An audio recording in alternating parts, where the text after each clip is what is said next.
अच्छा, जब मैं एयरपोर्ट पर पहुंचा, जैसा कि मैं आपको पिछले था कि पहुंचा तो मैंने जो काउंटर पे वो आगे स्टाफ, मैंने कि ये कांटा देना चाहता है तो क्या मतलब लेके जा सकता हूँ। तो उस काउंटर पे जो स्टाफ था तो उसने मुझे बोला कि जी बिल्कुल कोई मसला नहीं, आप इसका जो है वो आप अपने बैग के साथ लेकर जा सकते हैं। तो जब मुझे उसकी परमिशन मिल गई तो मैं उस बंदे के साथ वापस गया। तो जो मेरा पहले जो उसको सील किया हुआ था बैग को, तो उसने बैग बैग के अंदर डालना चाहा, लेकिन मैंने कहा कि मैं बैग के अंदर तो नहीं डाल सकता आपका ये, लेकिन ये है कि साइड पे लगा के उसके ऊपर जो है ना हम वो इसका जो वो एक सील वगैरह सील लगाते हैं, तो हम वो सील लगा लेते हैं। बहरहाल जी वो हमने सील लगाई और उसके दोबारा जो सील के जो पैसे थे उसी शख्स ने दिए। और बदकिस्मती उस शख्स की ये देखे ने जो मेरी फ़्लाइट थी इस्लाम एयरलाइन, वो पहले मस्कत जानी थी, मस्कत के बाद हमारा 3 घंटे का स्टे था। तो फिर उसके बाद फिर आगे सऊदी अरब के लिए 3 घंटे के बाद जो हमारी फ़्लाइट चेंज थी, आगे जाना था, लेकिन उस शख्स ने जो है मस्कत में ही उतर जाना था।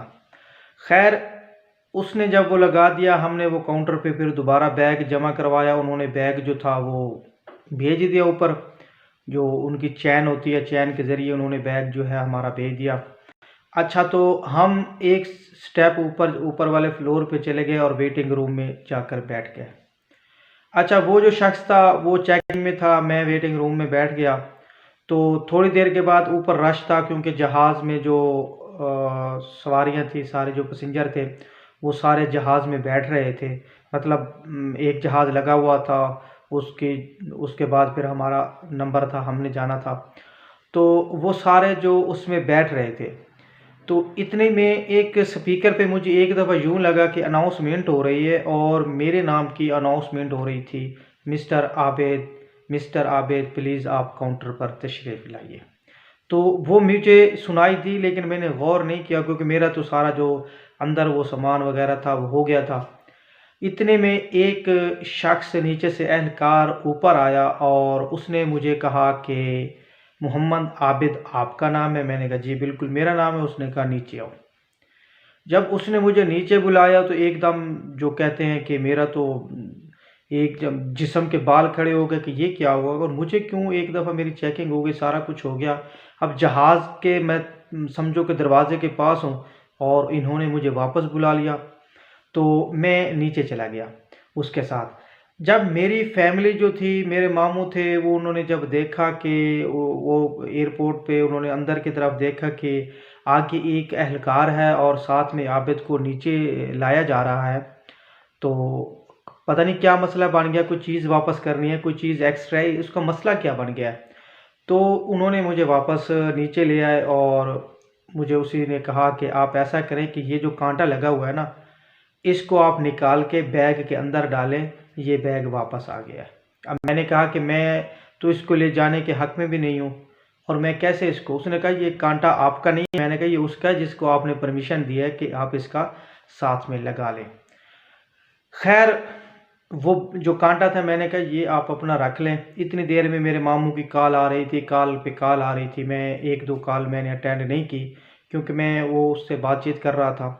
उसके बाद फिर मैंने, और यहाँ पर इत्तफ़ाक़न मैं आपको ये बता दूँ कि जब मैं इंटर हो रहा था तो मेरे मामू ने मुझे कहा था कि किसी से कोई चीज़ नहीं लेनी आपने और ना ही किसी का सामान आपने लेना है। अपना जो सामान है वही लेके जाना और उसी के ज़िम्मेदार रहना। लेकिन फिर भी मैंने काउंटर वाले से पूछा तो उसने कहा लेकर जा सकते हो, मैंने ले लिया।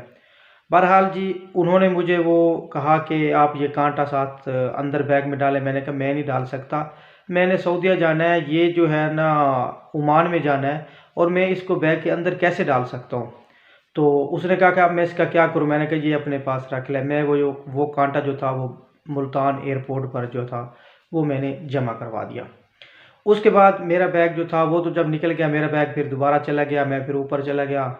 मामू ने जो मुझे सुनाई एक दो मैंने वो सुनी, क्योंकि मैं उसमें जुर्म जुर्म था मेरा, क्योंकि मैंने मामू की बात को फॉलो नहीं किया था और मैं स्टाफ की बात में आ गया था। खैर, हम वेटिंग में थे और जहाज़ के अंदर चले गए, जहाज़ में बैठ गए।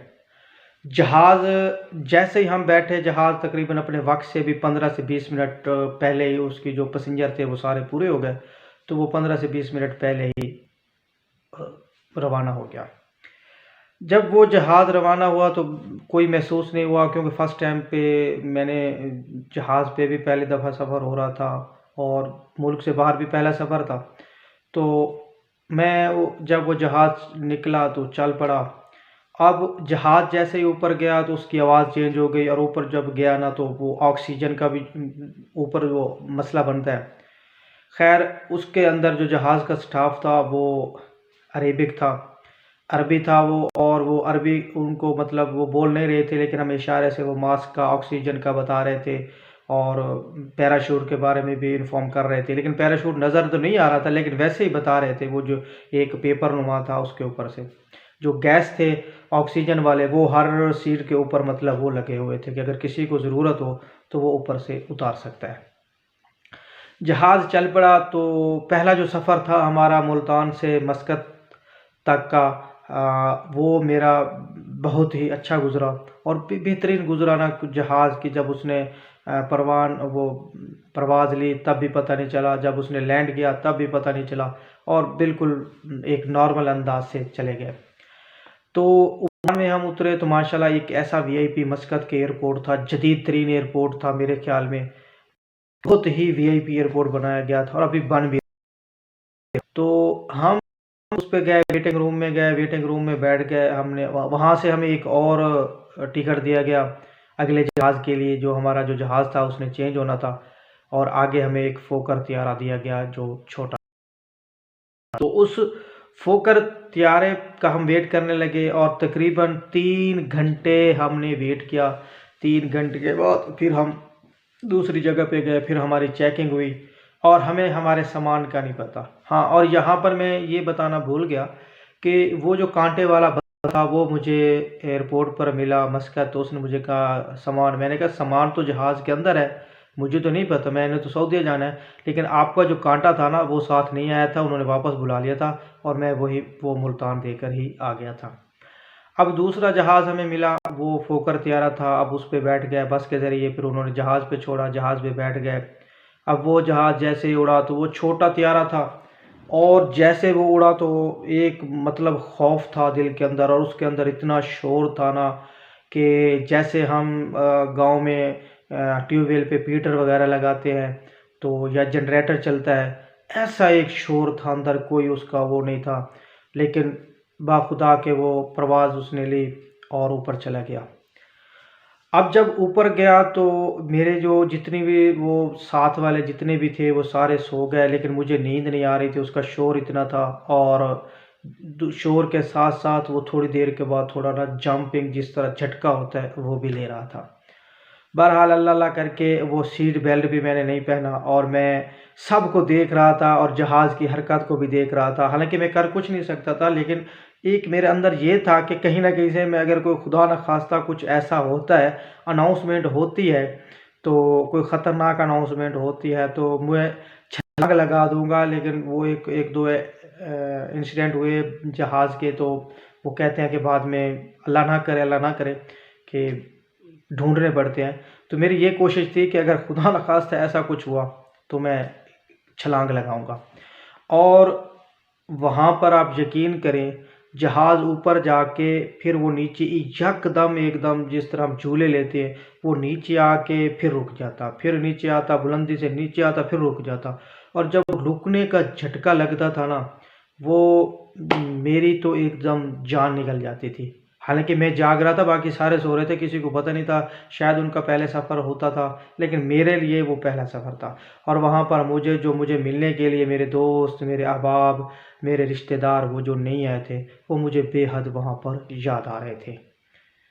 तो आज की ये कहानी मैं यहाँ पर क्लोज़ करता हूँ, क्योंकि कहानी ज़्यादा लंबी हो तो आप दोस्त एतराज़ करते हैं। इंशाल्लाह इसका पार्ट 4 जो है इंशाल्लाह वो कल यूट्यूब पे अपलोड कर दिया जाएगा।